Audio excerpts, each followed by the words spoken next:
Kitab Nabi Yesaya. Pada video pertama, kita menggali pasal 1 hingga 39, yang merupakan pesan Yesaya tentang penghakiman dan harapan bagi Yerusalem. Dia menuduh para pemimpin Yerusalem memberontak melawan Allah dan berkata bahwa melalui Asyur dan Babel, kerajaan Israel akan diruntuhkan sebagai bagian penghakiman Allah. Dan pasal 39 diakhiri dengan Yesaya memprediksikan jatuhnya Yerusalem ke tangan Babel dan pembuangan. Dan 100 tahun setelah Yesaya, sayangnya semua hal ini terjadi. Namun harapan Yesaya yang lebih besar adalah untuk Yerusalem baru yang dimurnikan, di mana kerajaan Allah akan dipulihkan melalui Raja Mesianik masa depan dan semua bangsa akan berkumpul dalam damai. Maka pasal 40 dan seterusnya membahas harapan yang lebih besar ini. Bagian utama yang pertama, pasal 40 hingga 48, dibuka dengan berita pengharapan dan penghiburan bagi Israel. Mereka diberitahu bahwa pembuangan ke Babel telah berakhir dan dosa Israel telah dihapus. Dan era baru sedang dimulai sehingga mereka semua harus kembali pulang ke Yerusalem, di mana Allah sendiri akan membawa kerajaannya dan semua bangsa akan melihat kemuliaannya. Nah, mari berhenti sejenak karena berita pembuka ini menimbulkan pertanyaan besar, yaitu siapa yang menyatakan hal ini? Suara siapakah yang kita dengar dalam kalimat pengharapan ini? Perspektif Nabi dalam pasal-pasal ini adalah dari seseorang yang hidup setelah pembuangan, dengan kata lain, dalam periode waktu yang digambarkan Esra dan Nehemia. Tetapi Yesaya meninggal 150 tahun sebelum semuanya itu. Jadi bagaimana seharusnya kita memahaminya? Ada banyak orang yang berpikir itu masih Yesaya dalam masanya sendiri yang sedang berbicara. Tapi dia telah dibawa secara profetik, bisa dikatakan demikian, ke masa 200 tahun kemudian. Dan bahwa dia berbicara kepada generasi masa depan, seolah-olah masa pembuangan telah berlalu. Akan tetapi, kitab Yesaya sendiri memberikan beberapa petunjuk bahwa ada sesuatu yang lain yang mungkin terjadi. Dalam pasal 8, 29 dan 30, kita dapati bahwa setelah Yesaya ditolak oleh para pemimpin Israel, ia menulis dan memeterai gulungan yang berisi seluruh pesan penghakiman dan pengharapan, lalu meneruskannya kepada para muridnya sebagai saksi bagi masa mendatang. Akhirnya Yesaya meninggal sambil masih menantikan Allah membuktikan perkataannya. Nah, perlu diingat, pasal 1 hingga 39 dirancang untuk menunjukkan kepada kita bahwa perkiraan Yesaya digenapi dalam pembuangan. Dia adalah nabi sejati. Jadi setelah pembuangan berakhir, murid-murid Yesaya yang telah menyimpan pesannya begitu lama, membuka gulungan tersebut dan mulai menerapkan perkataan pengharapannya pada masa mereka.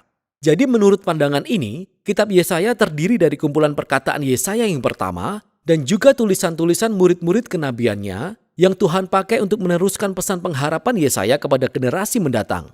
Pandangan manapun yang kita ambil, semua orang setuju bahwa pasal-pasal ini memberitakan bahwa harapan masa depan telah datang, bahwa Allah sedang menggenapi janji-janji profetik Yesaya, dan sang nabi berharap agar Israel akan meresponinya dengan menjadi hamba Allah. Yakni setelah mengalami keadilan dan kemurahan Allah, lewat sejarah bahwa mereka akan mulai menceritakan kepada bangsa-bangsa siapakah sebenarnya Allah itu. Tetapi bukan itu yang terjadi. Bukannya menjadi saksi bagi bangsa-bangsa, Israel justru mengeluh dan bahkan menuduh Tuhan. Mereka berkata, Tuhan tidak memperhatikan kesusahan kita, bahkan Dia mengabaikan seruan kita. Pembuangan ke Babel, dan bisa dimengerti, menyebabkan Israel kehilangan iman kepada Tuhan mereka. Maksudnya mungkin dia tidak sehebat itu. Mungkin Allah-Allah Babel lebih hebat dari Allah kita. Dan sisa pasal 41 hingga 47 dibuat seperti adegan pengadilan.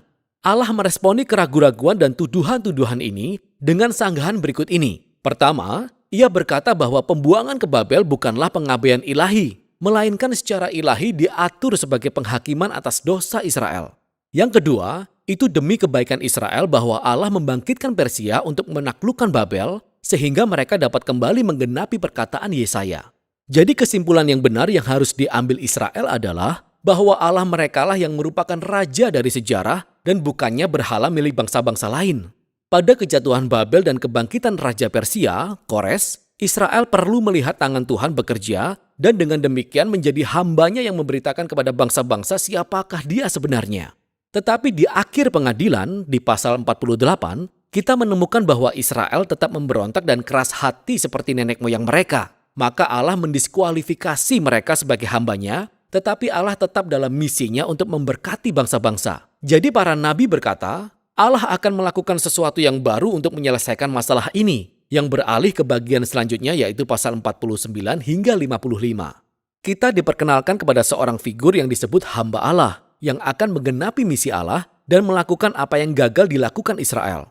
Allah memberikan hamba ini sebutan Israel dan mengutus orang ini ke dalam misi untuk pertama-tama memulihkan umat Israel kepada Allahnya.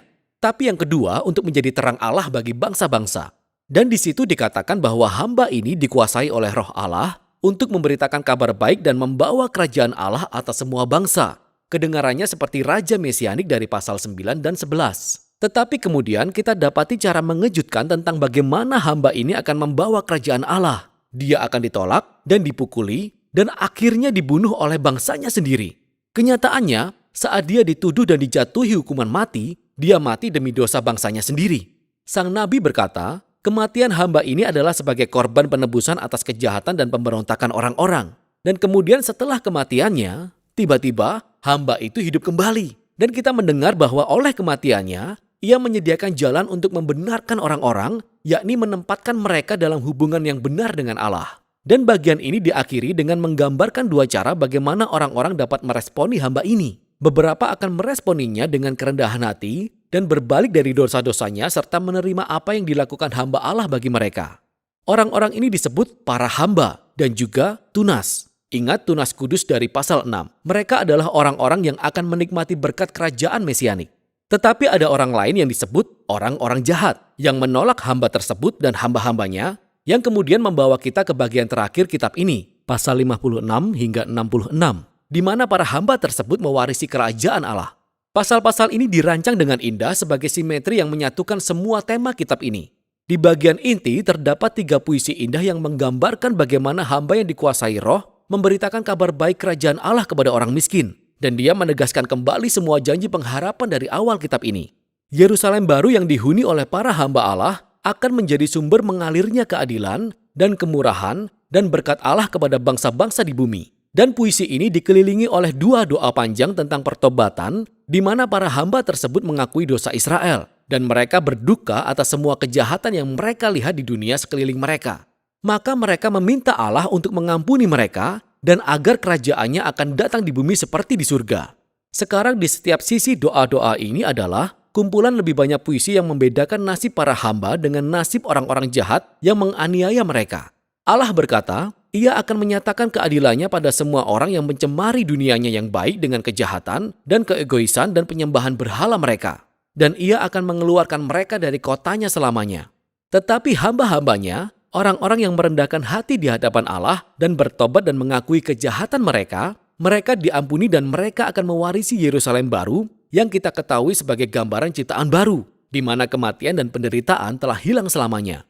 Dan ini membawa kita ke bagian terluar kitab ini. Di dunia baru kerajaan Allah, orang-orang dari semua bangsa diajak datang dan bergabung dengan keluarga perjanjian Allah, supaya setiap orang dapat mengenal pencipta dan pembebas mereka.